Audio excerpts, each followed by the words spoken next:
in a world of uncertainty. Rivers jizzing in his pants, and then you bring up your wife in the next sentence. Like, I know where we're going. What is going on? There is only one place you can turn for fair dinkum advice. One word, unbelievable. 2 words, holy shit. 3 words, oh my god. A place where the undeniably American It sounds so weird in like an Australian accent. meets the undeniably Aussie. Hey, let's stop the foreskinning for some absolutely wonderful segments later. Where the analysis is solid I, for one, was not one of those haters, as I picked a Rams victory. Look, I think he can get over 150 yards in this game, easily. Kick his ass, Taylor Bass! and everything else is out to kill you. There's going to be shrinking nutsacks all over the place. Welcome to the Aussie NFL Fantasy Show. G'day, and welcome to the Aussie NFL Fantasy Show. Of course, I'm your host, Matty C. So thank you for joining me out here in the desert. Reason for that, I'd like to start the show by acknowledging the traditional landowners of the land that we're all dialing in from for tonight's show. This is a really important tradition that we do here in Australia because the land we meet on, no matter what it might be known as these days, it always was and it always will be Indigenous held land and owned land, and we'd like to show our respects and pass on our acknowledgement to the traditional landowners of the places that we're from. So Manjot and I are dialing in from what's today known as Canberra. It is traditionally Ngunnawal and Ngambri country, and we'd like to pass on our acknowledgement of respect to the landowners of Ngunnawal and Ngambri land and to the elders past, present and emerging. And also for Talor up in Darawal country, he's in a place called Wollongong today, but we'd also like to extend our respects to the leaders past, present and future of the Darawal land as well. So an important tradition here in Australia. For those of you who are from across the seas and don't know it, it's something that we do at the start of every show. Now, also for the show, I also like to talk about this. You can find us everywhere, and our social media is desperate to connect with you. We have actually grown our social media since we last talked, and you can find us in more places. So let me paint the scene. Firstly, you can find us on our link tree, and it has practically all the links in it. I mean, I can't think of any that aren't there. Just go to Linktree and bash in Aussie NFL Fantasy. We'll come right up, and that will have everything. And by everything, I mean it'll have our YouTube, Facebook, Instagram, Snapchat, everything there that we are at Aussie NFL Fantasy. It'll have our Twitter, where we're also AU NFL Fantasy, and it'll even have our email address there, aussienflfantasy@gmail.com. Since we last met, a couple of us have actually joined forces, and our team here at Aussie NFL Fantasy have joined forces with the Fantasy Football Network. Manjot and I will be providing exclusive content there for our favorite NFL teams. We're still trying to commit to Taylor to do that. And you can find all of our content on the Fantasy Football Network website. You'll be able to find that link in the link tree as well. And you'll be able to find us by just going to Fantasy Football Network and looking for Aussie NFL Fantasy. So with all that said, if you would prefer just to leave a voicemail, you can do that too. Go to anchor.com and /Aussie NFL Fantasy, and you can leave us a voicemail there up to a minute long. You can even leave a couple of them if you've got a bit more of an in-depth problem. But also, if you've done a draft and you just want to get some advice about your team, send it through the email. We will happily dissect your whole team and give you some information back about where we think you could be stronger. And if you've got the whole board, we can even give you ideas on who you might want to trade with and what you might want to pass them. All right, that is all the intros out of the way. It's a big show tonight, so I'm going to get out of the way and bring everyone in. Drop time. This is the Aussie NFL Fantasy Show. My takeaway from that game is they played against the Seahawks. They're going to be flappy ass cheeks this year. Aussie? Well, we heard you were taking a Lamar Jackson style shit. Yes, Manjot, I like to do what I do best in this world, and that's where I do some of my best work. NFL? Oh, hang on, there's another quote. Daniel Jones is awful. Fantasy. Yeah, this is predate the Manjot, the myth, the legend, 100%. Because I was only born in 2017. I'm only 5. I think this is very apt considering what week of the year it is. You ready? Start video. Oh yeah, let's go. It has to be. Come on. Let's go. I must strike forget how close it is. 80 and 80. 3 days.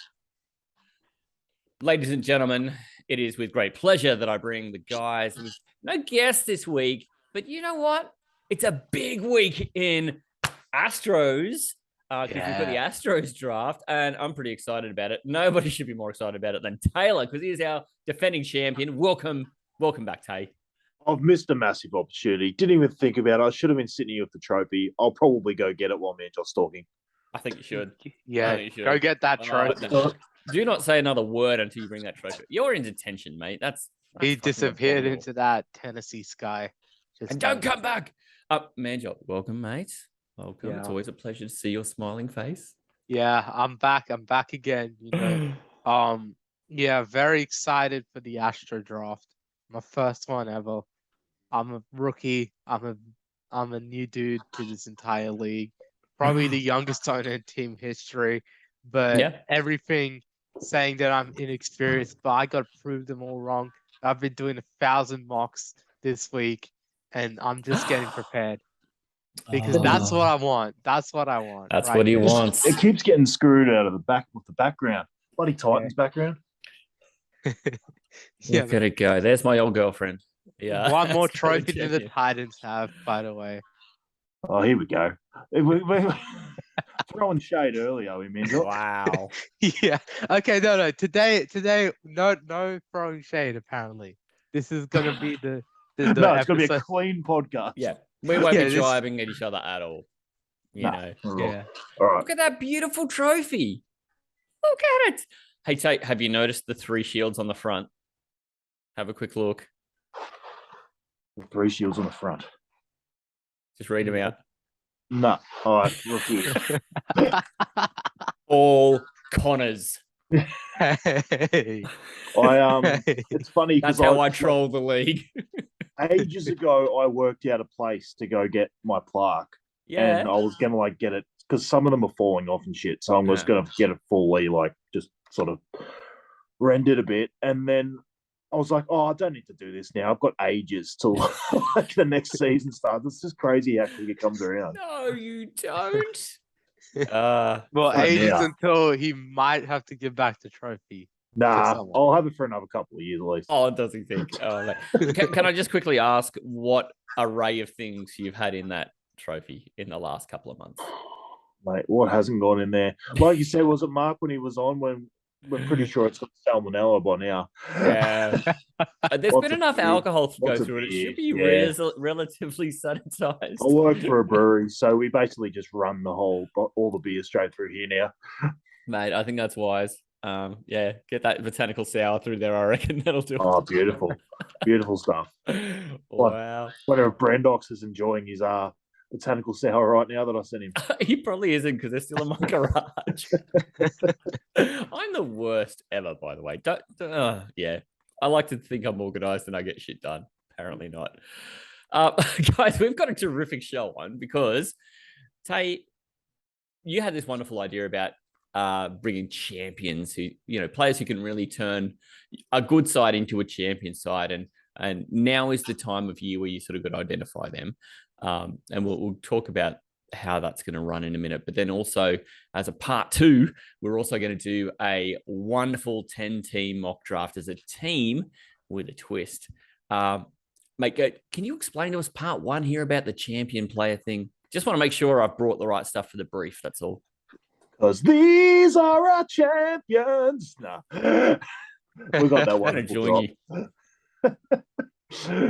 That's pretty much it. That's all you need to know. But no, so basically it's pretty much taking everything we've talked about in the preseason and, people that we've liked at their ADPs and just essentially putting our name to 3 guys this year, could be in any position that we just think are going to be either breakouts or just guys that are just going to beat their ADP quite easily, just going to be league winners this year at where you're drafting them. So I just thought it would be a cool idea for us all to just sort of take 3 guys that we're really keen on, and we basically can hold them for the year, to our names to it, and then see how they finish the year and just, claim it if we picked out some breakouts.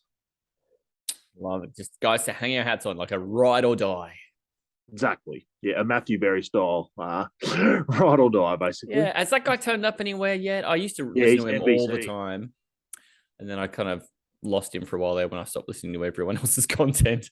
And then I heard he left ESPN. I'm like, wow, he was the guy who inspired me.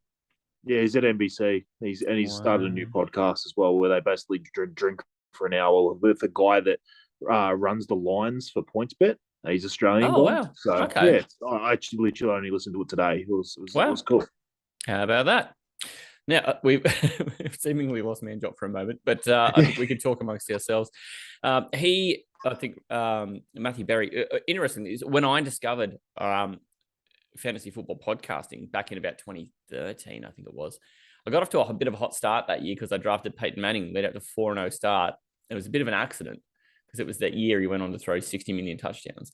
And I thought to myself, this never happens. I need to stay here. So I started listening to as much content as I could find and reading as much content as I could find. And it was at the time when the podcast at ESPN was really still very clunky and I'm not sure it had the biggest listenership. And so I'd stuck with it the whole way until it became quite big and obnoxious and I let it go. Yeah. I can understand that. It's not my favorite. I'll listen to it occasionally, but I find they talk over each other a lot.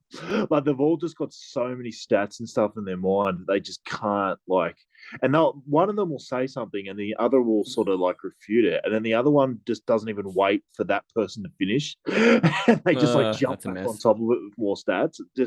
I've always felt like that. I've still got it in there, but it's probably not my first go-to.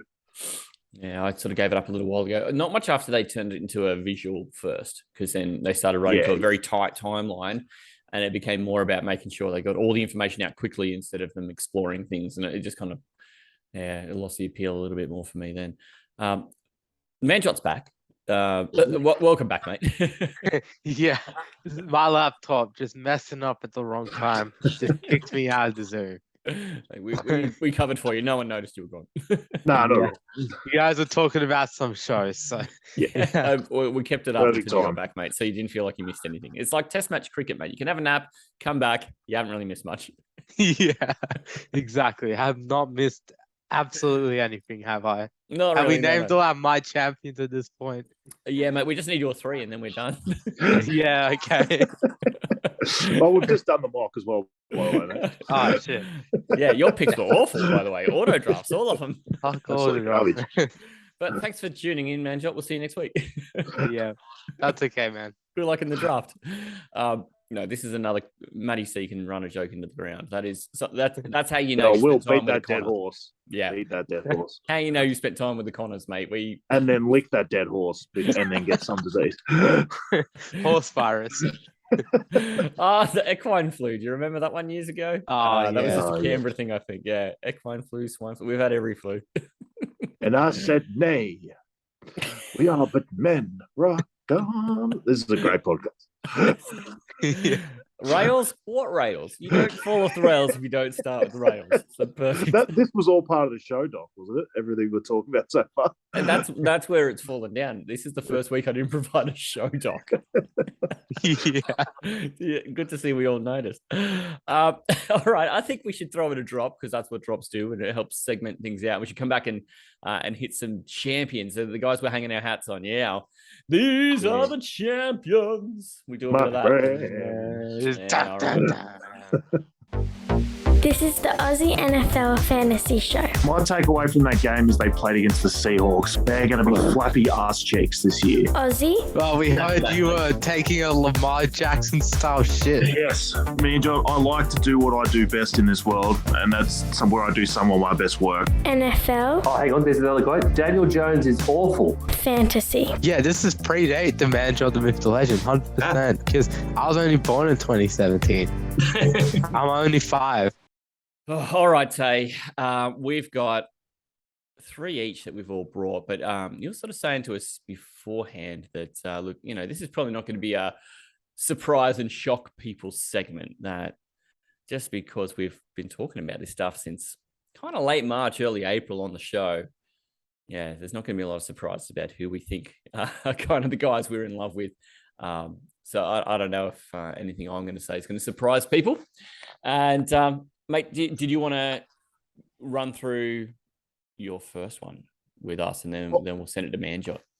I might just run through all three of mine. This is probably more about you guys because I basically did mine on our podcast last week with Ian.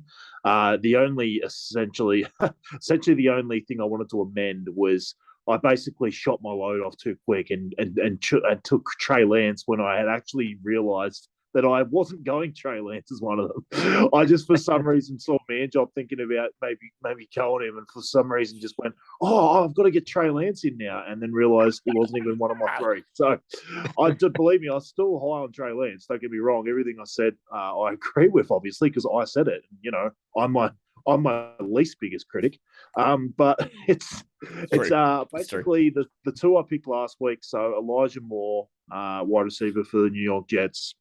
I just did a TikTok today for us on our page about everything that I really like about him. I even did a bit of a delve into his stats from week 9 to week 13. He was actually the wide receiver 2 in fantasy over that stretch. So he had an absolute wonderful breakout in that time, and it made sense as a rookie.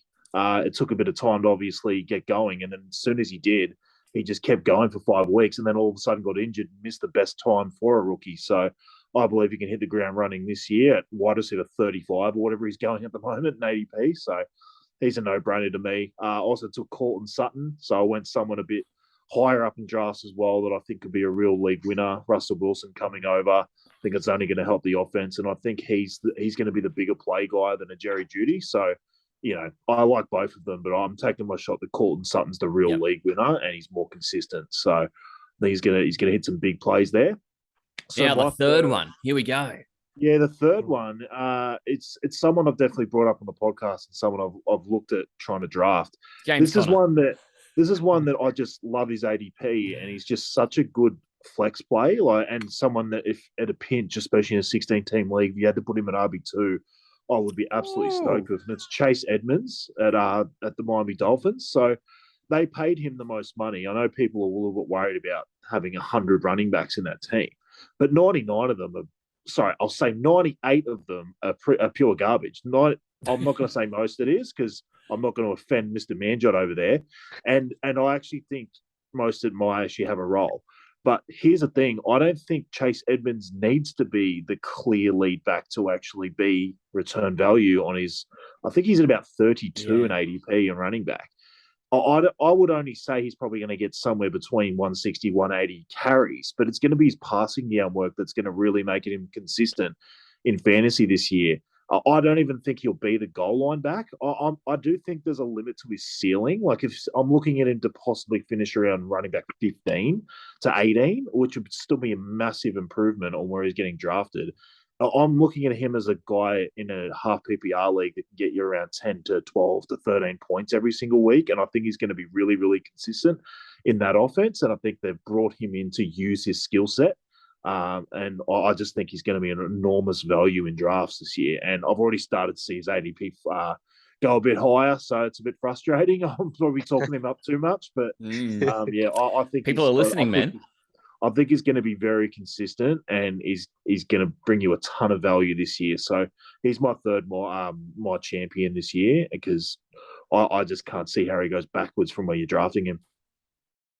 I mean, I think even today on Sleeper, he was running back 35, 94th overall. Like, what are the chances he doesn't produce that? He would have to get injured, I think, because like you say, follow the money. Like he is the clear lead guy, and I love guys that he doesn't have to have a huge amount of volume. Like if he was the kind of guy that was terrible on the ground and had bad yards per carry and wasn't a pass catcher, and you're telling me that he's going to go and get 180 rushing attempts on a team, I'd be like, no, thank you. That's going to be terrible. But he doesn't have to get the volume. And to me, that gives you upside because if all of a sudden he does get bigger volume than you think, then there's your upside. He's going to go even better than you think. But if he then has only 10 carries a game, then he's still got the he's at least going to return value. ADP. Yeah. All right, I think we should kick it to Manjot to bring up one of yours. This is sort of what I like to do. Just deflect it away from me so people don't give me too much shit. So I actually took Elijah in one of my Yahoo fantasy drafts over the weekend. There was another wide receiver I took. I might be talking about a few wide receivers that I took in that draft specifically, but this one, definitely Gabe Davis. I'm really hyped on the breakout this year. And I feel like a lot of people have forgotten since January what he did against the Chiefs defense, 4 touchdowns and everything. Like, he's actually still possibly a breakout with Stephon Diggs. He's going pretty high, but Gabe Davis, you can still get him. I was thinking like fifth or sixth round. Astros ADP is around 70 odd. He's ranked on sleeper, so just been doing a few mocks in the 16 team space. So he's going around the fifth or sixth round. Yeah. He was fifth Yeah. round in our 16 team mock draft just 2 weeks ago. So yeah, So he's going. That's early, but people are seeing the value, right? Yeah, he's got. So that'll be what, 7 rounds in on a 10-team league. So he's not going too far up, and I think he could be a good flex play. I think there is potential for a wide receiver too there, and his ADP can really versus his end of season sort of projections. They can really change, and I think Gabe Davis is one of the guys I really like. What do you think about that, Tay? I really like it. During the preseason, he has started to lift a bit in ADP, but there's still plenty of area for him to move forward. And honestly, if a lot of smart people in the NFL fantasy business are putting him up there, it's probably a reason. The thing I like about him is that, to me, that he started on the bench basically last year. He wasn't playing much, and this team decided that, hey, we don't need to go get anyone else for the end of this year or next year. We've got the guy. Like, we don't need to go out and source the market and get another guy. We have our wide receiver 2 in our team already. Like, we can afford to let Emmanuel Sanders go and let Cole Beasley go because we know we've got the heir apparent. And basically, a guy can almost usurp both of those guys' roles into one. So I actually think he's going to be phenomenal this year. Like, whether he's as consistent as like a Stephon Diggs, I don't know, but I think he's going to have enough boom games to be up there in ADP for sure. And you almost look like a guy like Mike Williams in a way. Like, I think there might be. I was just about to mention. I was gonna say, when you were just talking about that, I was gonna say he's a better valued Mike Williams. Yep, I think 100%. And he's in a great offense. He's in a, like, similar to Mike Williams. You're in a pass first, awesome offense with Josh Allen there, and I think he's like in the past. It's basically been Stephon Diggs is really the only one you want to draft because you don't really know what you're going to get out of the wide receiver 2, 3, 4. Whereas I think Gabe Davis and Diggs are going to sort of usurp all those numbers from all 4 of those guys. Like, I think Diggs is going to be slightly better than last year. I know he doesn't have a lot of room to move because he was already pretty good, but I think he's going to be more consistent and have a bigger ceiling than he had last year. And I just think Gabe Davis takes everything else that was left there. I don't think there's going to be much for a wide receiver 3 in Buffalo this year. I just think it's going to be those 2 guys and, see Dawson Knox pop up for a few more touchdowns as well. Yeah. It's tough for Diggs too, that the place I saw him the most last year was in our half PPR, and he never broke through 20 really. And it was tough because he still finished as a top 10 wide receiver. But if you owned him, you didn't feel like it. So it's tough to move up from the consistency you had last year. When those top receivers, you like them to have boom games. Like, you just kind of do. You expect that they will. Otherwise, how do they get those points? And Stephon Diggs totally did it the other way around and just continued to put up 14s every week. This Bills team seems very confident in Gabe Davis to me. That's the way I see it. They haven't tried Davis to and go out and get anyone else. They are very, very keen on Gabe Davis, it seems. So, I think it's full steam ahead for Gabe Davis this year. Yeah, I agree. And he looks like the hot hand in that divisional round game. I think that momentum can carry over to this season. And a lot of people are calling him very overrated throughout, I think, May or June. I saw videos about people being like, oh, Gabe Davis is overrated because you're hyping him up because of that 1 4-touchdown game. But now I think his value has really cooled off, and now is the time to strike. Yep. 100%. For Gabe Davis. Gosh. Yeah. There are teams out there who I think, just give him another year, would probably start looking at him like the kind of guy you can give a a really neat contract to and turn into maybe a one receiver on a young team. I don't know. I quite like him. I'm going to keep it Bills though, because Taylor won't be surprised at all with my running back for the Bills. Yeah. Is he a cousin? Oh, this is going to be a shocker. A real shocker. So Devin Singletary.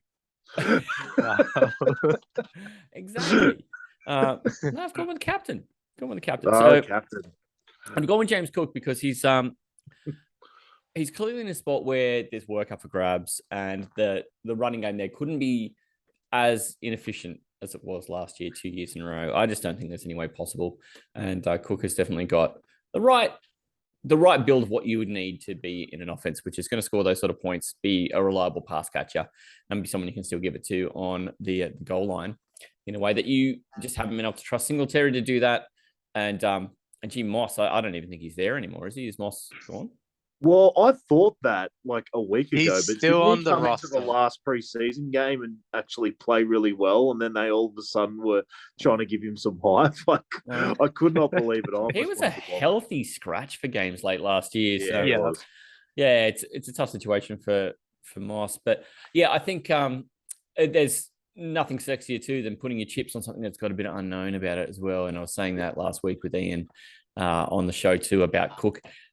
Because yeah, there's a bit of a lure when you don't quite know what's under the, what's under the label, what's in the bag. So I'm going to run with the captain, James Cook, not only because he's my cousin's James Cook, and I've spent a lot of the years of my life with another one of my cousins, Jared Cook, running around the league. So with Jared Cook not there anymore, it's a perfect time for James Cook to come in and be this, awkwardly sometimes useful player.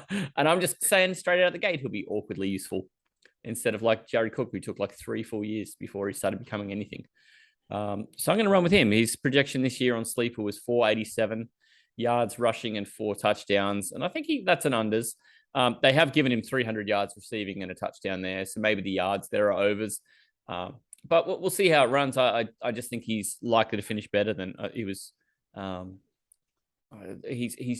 just don't think they've given him nearly as much volume as he's going to get in these things. So I'm just hedging on that.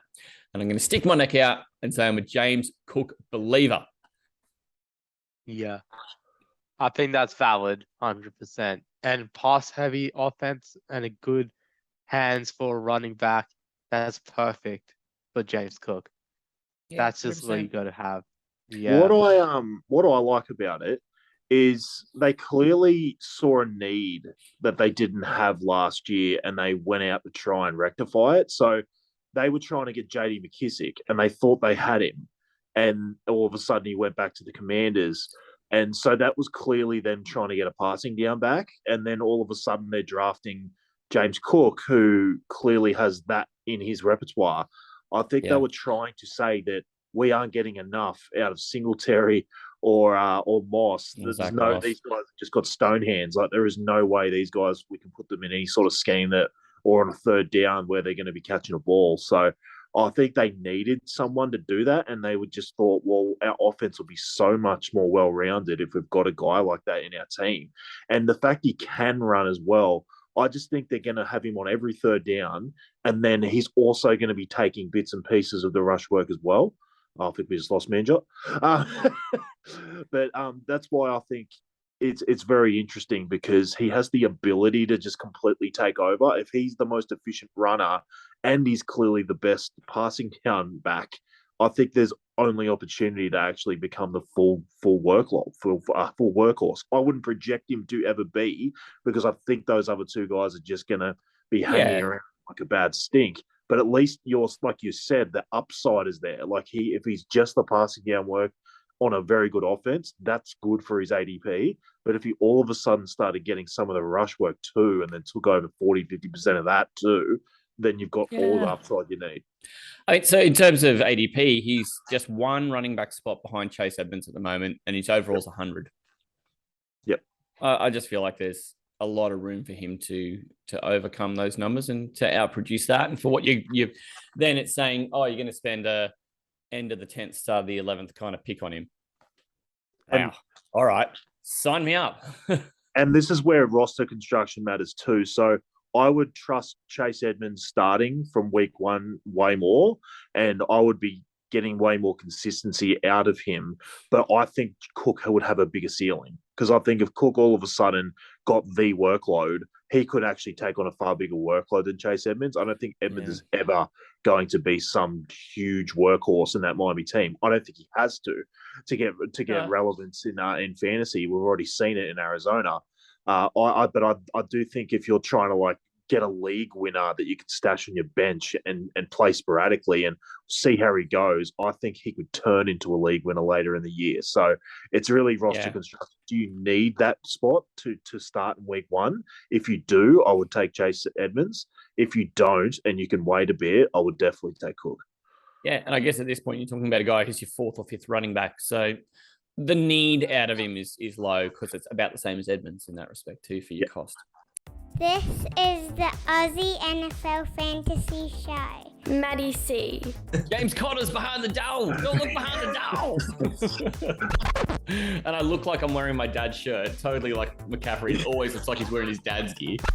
Fantastic. I'm glad that you've still got the, that luxury of being allowed to lick rhinos still in the back pocket. Aussie? And then T. Higgins. Like, these are just three guys, Manjot. If you left him in a room alone with, he would totally just lick them all. NFL? The gap between Connor and Montgomery is closing, by the way. I'm really happy about this. Fantasy. Oh, give me a scoop of the Heebies to go with my GBs on that one. Mate, I'm all kinds of happy about that. You're like, oh, fucking predictable Matty. Yep. Always doing the same fucking things. I'm so disappointed. I really wanted to smack that ass, son. I'm going to go with old Goggles McGee. While we're missing Manjot, I'm going to move straight into my second, who is probably also kind of unsurprising because I've talked him up quite a bit. And he's a little higher up the tree. I still think, and this is no surprise to anybody, that Brandon Cooks has the real opportunity to turn into something that's better than what you're going to spend on him. He's just in this unique spot where, what is he there? 62nd overall. So he's a 7th round pick for a guy who is clearly going to be the one on a team where, like, Davis Mills is being projected for 524 passing attempts. So they're saying he's going to chuck it a fair bit. I just think that's a no-brainer. I just don't think it's very hard to see where his volume is going to come from, and that he's going to see a lot of it early and often. He's almost the wide receiver version of Chase Edmonds here, except I think he gets more volume in what he's doing than Chase Edmonds does. But I don't see him going below what his ADP is. So he's exactly perfect. He's perfect for this. I would say he doesn't have an enormous ceiling, but that's not really what you 100% need here. Like, if you're taking a guy in the 7th round, like, he's the kind of guy that, if you've taken a couple of flyers a little bit earlier on guys that have high ceilings, low floor, then Brandon Cooks is the perfect person to pair those guys with. So I even brought it up last week with Brandon Cooks and Mike Williams. Like, again, roster construction matters. Like, are you wanting a wide receiver one that's stable, or are you wanting a guy that you're trying to shoot for the moon with that is either going to destroy his ADP or pretty much be he's going to be on the waiver wire after 2 weeks. So I just think Brandon Cooks is that stable player in your team, and you know what you're going to get out of him. And if Davis Mills does take that bit of a leap forward that Ian brought up last week, I can see a path to him getting somewhere near that wide receiver 10 range. And if you're getting a wide receiver 10 to 12 at where you're drafting Brandon Cooks, then there's absolutely... He's wide receiver 25 today. It's like, 25? 25. You remember how much I spewed in your general direction when you ranked him 28? Yeah, and look, I even brought up at that time that I was wrong, but pretty much why I did that is exactly why it's happening now, is because he's not a sexy pick. Like, everyone, when they leave their draft, want to go, oh, I've got this guy, he could be in the top 5. He's got all this hype in the preseason, blah, blah, blah. Like, whereas no one is taking Brandon Cooks, because, like, no one looks at that and goes, oh, I'm afraid of your fantasy team because you have Brandon Cooks. But in the end, he's going to be the guy getting 12 to 14 points every single week, while your goober that you picked up that everyone thought could have been top 5 is sitting at wide receiver 50 because he hasn't done anything yet. And all of a sudden, you're putting him on the waivers. Like, So Or he's got just a 80% really of his stable points player. for the first month in one game. Yeah, He's exactly. a classic Yeah, Sammy Deshaun Watkins. Jackson kind of games. Yeah, it's the Sammy Watkins. Deshaun Watson, Sammy Watkins going off in week 1, sort of. Yeah, it's the week 1 darlings. Now, Manjot, sorry, while King. you were battling the Wi-Fi gods, so I just moved straight into Brandon Cook. So we'll move on to your second one, Manjot. Yeah, Brandon Cooks, really liking that pick. Speaking of Brandon's, we all know I love Brandon Ayuk this season. He's gotta be What one of segue. my. He's gotta be. He's gotta be wide receiver named Brandon. I was saving this until last, but the segue was just too good. Bills to Bills and then Brandon to Brandon. We've got a mind meld. Yeah, I think we're drafting the same fantasy team. Taylor's the odd one out here, man. We should cut that idiot. Yeah. I think we're drafting the same good, fantasy team maybe a few times this year. Yeah, that's true. Yeah, We've been including Brandon heavy, tonight. haven't we? I got both of them in our last 16-team draft. I was Brandon heavy. Yeah. And, I'm really looking forward with to the this big guns. Ayuk season. When Trey Lance was officially announced as QB1, my heart for Brandon Ayuk, it was telling me, my heart was telling me Brandon Ayuk 100% is breaking out this season. Because if you just look at Jimmy Garoppolo, he could not throw a deep ball. I don't know. I don't want to spend too much time hovering over those dark thoughts. But look, without Jimmy Garoppolo, with Trey Lance, who has way better arm strength, a way better deep ball.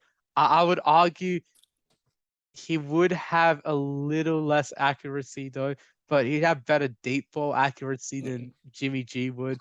And Ayuk is just a perfect deep threat to go with a sort of guy like Trey Lance. And I think with Devo, he's still going to get those sort of slants, those sort of short routes. He's going to do all the catch and runs. He's going to do all that sort of unsexy work, I guess. But then when you see Brandon Ayuk, he's going to have a few deep balls. He's going to be a touchdown monster, I reckon. 12 touchdowns. I think he'll be around that sort of range.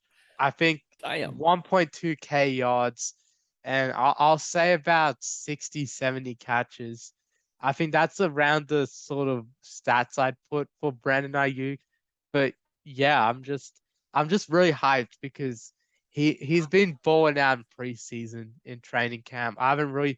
We haven't seen him in the preseason games because Niners, we don't care about the preseason games. We win them with the backups anyway. But look, we're just chilling, I guess, with Ayuk and Devo. I think this could be a real good season. And while he's not one of my champions, an honorable mention is Trey Lance. He deserves to be mentioned in this Taylor segment totally as well. He's been honorably mentioned twice now. Yeah, because the thing is, I wanted to put both Lance and Ayuk, but then just be too much of a Niners bias. Yeah. You guys it'd be stinking up the joint. I'd need you to be back in your Peyton Manning jersey if you're going to show that much love to the 49ers because I it's can't a bit do gross. It's too much. Yeah, too much. And honestly, man. seeing you in blue, my head still hurts.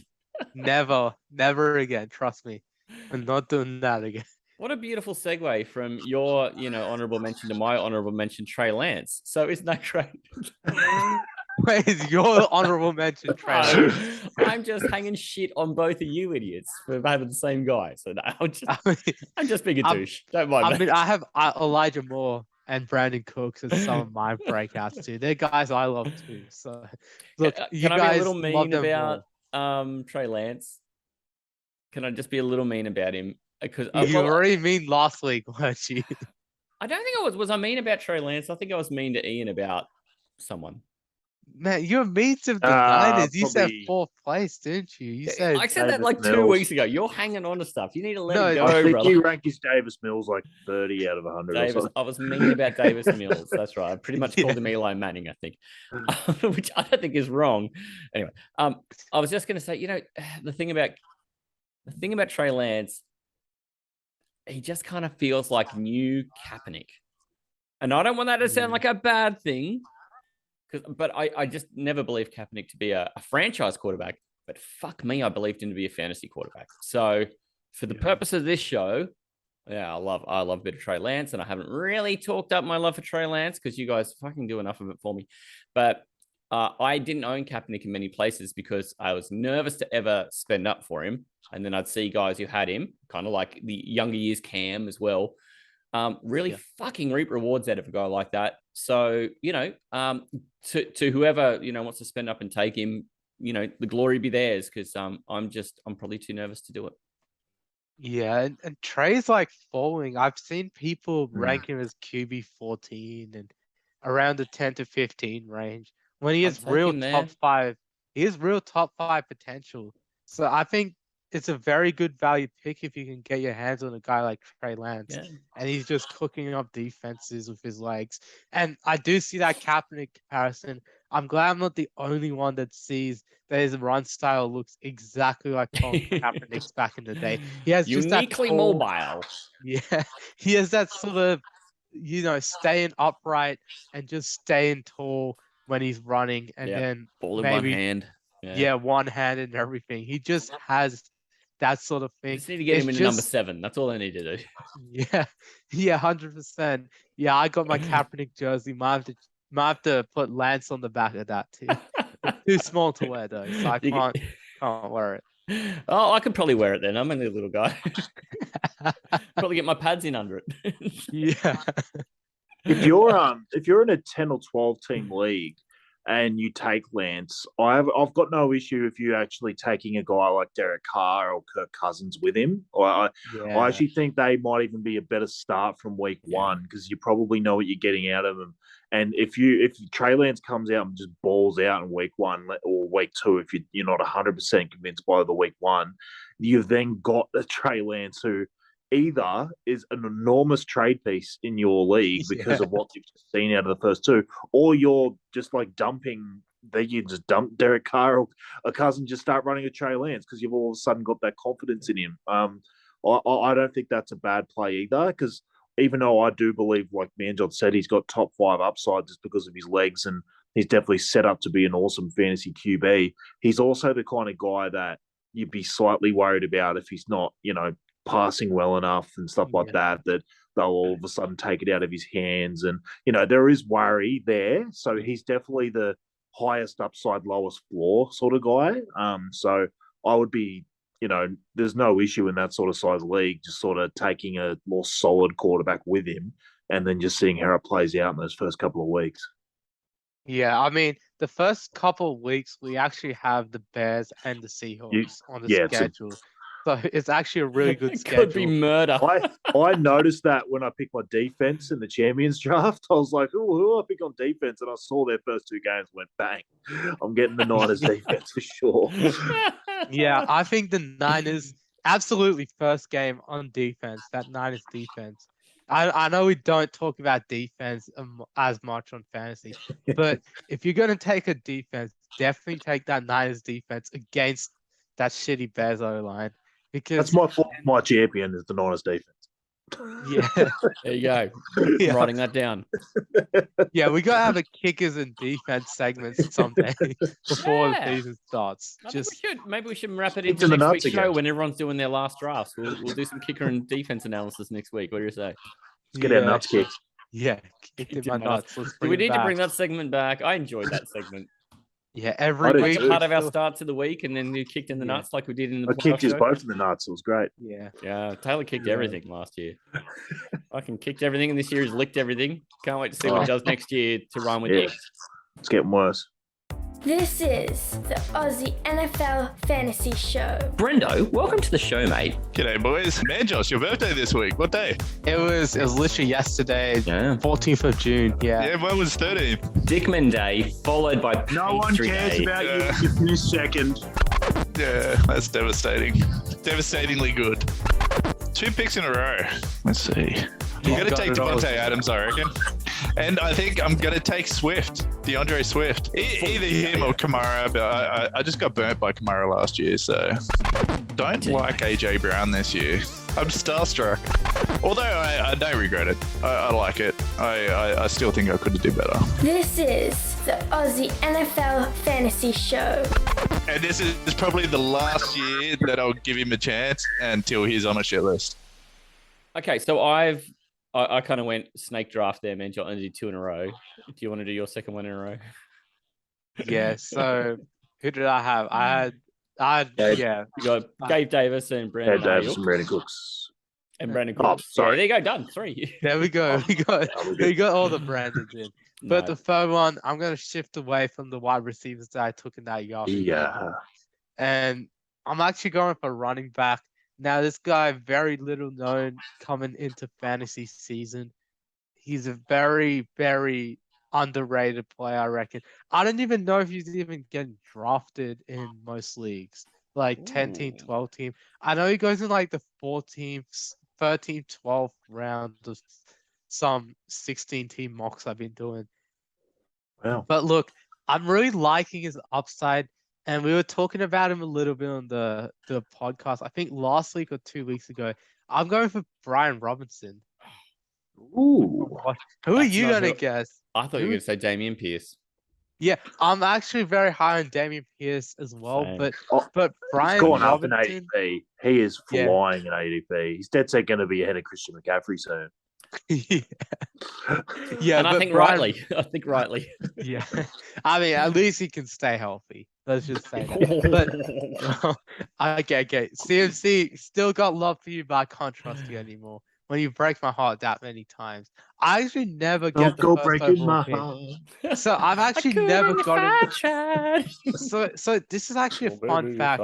Just going off tangent for a little bit, but I've never got the first overall pick in my time playing fantasy football. Ever. I actually can't remember a time where I've got the first overall pick in a fantasy draw. Adam's So got I'm- about 100 of them this year. Yeah. And Manjot, if we're going to roll together, we fucking better not get the first pick. yeah. We're too proud, our franchise. Yeah, our franchise is wear not it. getting the first overall pick. That's for sure. With me on board, you Not never willing to wear get it. Not willing. No. That's why that one number 53 ball did not get called out first because of me. Yeah, that's how you know. 100%. You know, if it came out first, I would have shoved it back in and hit record again. Yeah. But Brian Robinson, yeah, Take back up 7. to yeah, Brian Robinson. 53 Now I'm not, again? yeah, Sorry, I'm not man. taking him ball 53 and pick one. Of course not. But look, Brian Robinson, I think I can talk him up a little bit. He's taken a bit of Gibson's run game. We were talking about Gibson really dropping off because Brian Robinson was drafted in by this Washington Commanders team. And that team has a better quarterback this year. I would say their O-line decreased because of Brandon Sheriff. But look, Yeah. I mean, he's a Jaguar now. Yeah. We spent the money. We got to mention that, Matty. You know, your You spent Jaguars some got good one. money. Yeah, so Brandon Sheriff will be a big loss there. But Brian Robinson, I'm really intrigued. I'm just probably taking a fly on him in every single league because he can have that sort of impact where he won't be a RB1, RB2, but he can be a solid flex play. And he's going to be a lot better value than what he is right now in his ADP. So I reckon take a fly on Brian Robinson where you can because he's just a guy I absolutely love. Yeah. Taylor, what do you have to say about that, mate? Surely you've got an opinion? No, I like it because he's clearly going to get at least half this role or half the rushing role. Like the vibes around Gibson are just horrendous at the moment. Like they're putting him in like the punt unit, like they're putting him in every special teams like position they could possibly do, and everyone just assumed it was to try and like G him up a bit, but. Yeah. From every reporter, beat reporter coming out of there, it's not like they truly just don't trust him. He fumbles everything. Like they went out and got Robinson. Like they clearly felt like they had a need, and you know neither of them are ever going to have the passing work because JD McKissick's there, smooches. So they're only ever going to have. We've got to drop that in basically every pod I do now. So really, the other two are just sharing that role, and I honestly think I don't see a downside for Robinson. I think he gets half of it from the start, and if he's the better back and he's not fumbling, he may end up with all of it. Like they may just say, you know what, Gibson, you know, you're basically done here. Like you're a guy that used to be a receiver for a couple of seasons, but that's it for you. So Yeah. I really like the pick, because why would you take Gibson in the 6th or 7th when you can go get Robinson in the 13th, and they basically got the same role? Yeah, he's an absolute steal. And his role's only going to increase while Gibson's is going to decrease, in my opinion.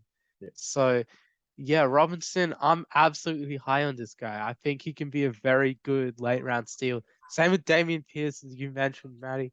He can be another great late round steal. So those are a couple of rookie running backs I'd keep my eye on. Robinson's stock is going up. So I wouldn't be surprised if he goes up a round or two by the time the season starts, if more people are picking up on it. If more to elevate podcasts his ADP now that people have heard it from the mouth of Manjot. Yeah, I mean, if you've listened to Taylor, Right. Taylor was talking about Elijah Moore for months, and only now people are like latching on, and everyone's talking him up. Like, I think it was the fantasy footballers or something talking him up yesterday. Yeah. Only months after Taylor. So, Fantasy Hitman was talking him up, and it's only because Taylor, he's clearly strapped on the Riding Taylor's those coattails. Riding those coattails. yeah, so I hope a few bitches, people riding my fantasy coattails this season, just getting a few fantasy tips from me and just riding some stock. But yeah, Brian Robinson, you heard it here first. Manjot is having the time of his life with Wi-Fi tonight. We've heard it here first. It took me a little moment just to watch to see if you moved. Yeah, To see if I it was doing the same me. thing. I was doing the exact same It's going, thing. did he blink? Poor old Manjot. I think he's dead.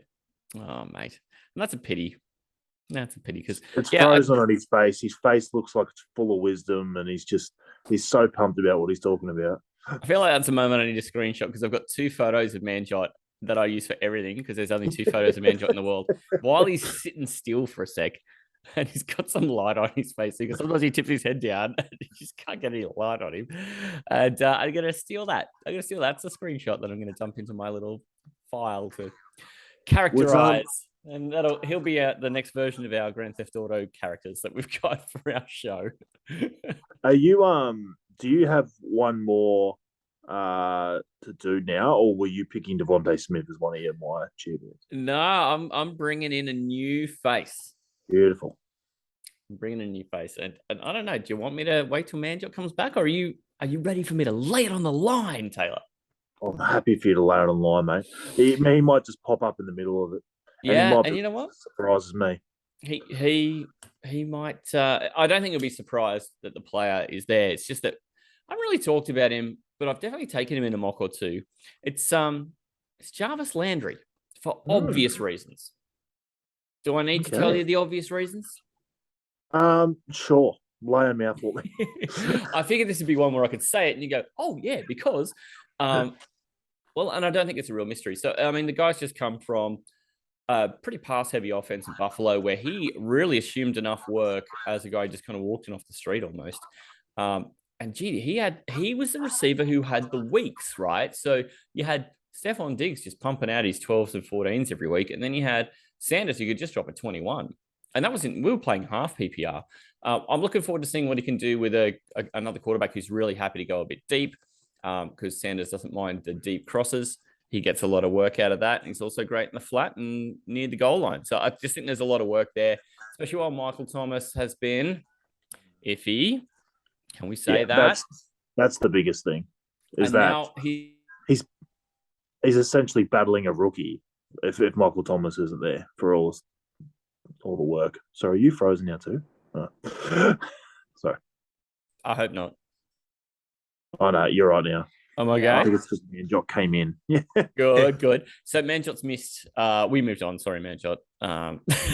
Yeah, I was just The finishing off. fast-moving train, mate. Yeah, I was just saying, Brian Robinson, great late round pick. You heard it here first. That was what I was saying, and then my laptop died on me again. Like literally, this laptop, I might have to replace it. My mom was talking to me about replacing it. So some of that fantasy football network contract might have to go into it. So, Yeah.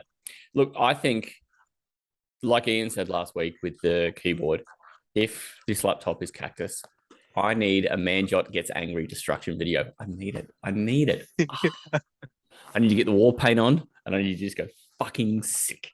Okay. Angry John. And record the hell out of it. Yeah. Please Yes. give me that I one. favor. shall. If any of my old laptops, I might have to do it. So, Please. just for, And while you were gone, I mentioned my third one. So we're all done here. Great. yeah. Oh, beautiful. We'll just move Yeah, on. who was this third one? I've got to listen back to the show now. No, of course I wouldn't do that to you.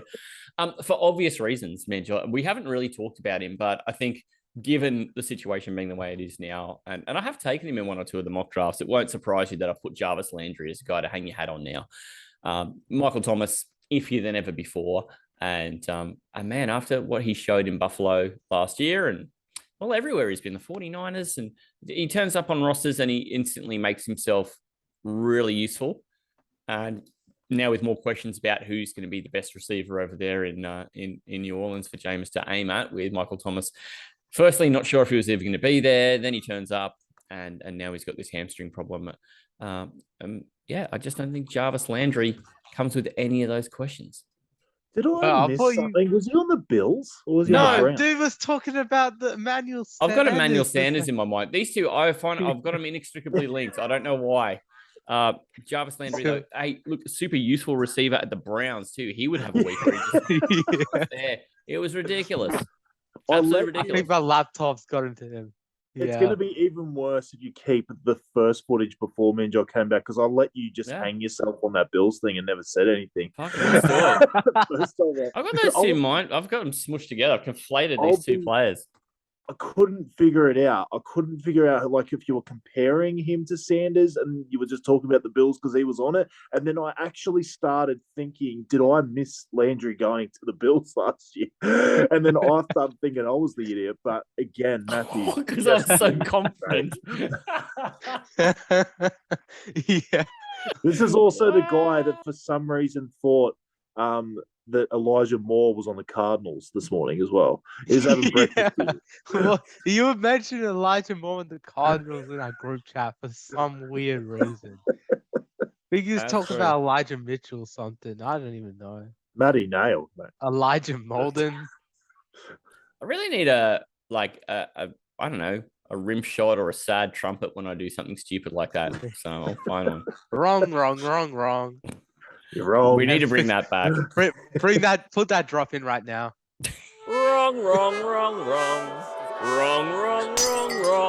You're wrong. Yeah, I'm the producer of this show. The best part is if you play back the start of his whole Jarvis Landry speech, was he was like, "Do I really have to tell you the obvious things about this?" And I'm like, "No, go ahead and tell me anyway." And he starts with Bills talk. Jeez, that was real obvious. Because obviously, you prepared the wrong notes. In a year at the Bills. Now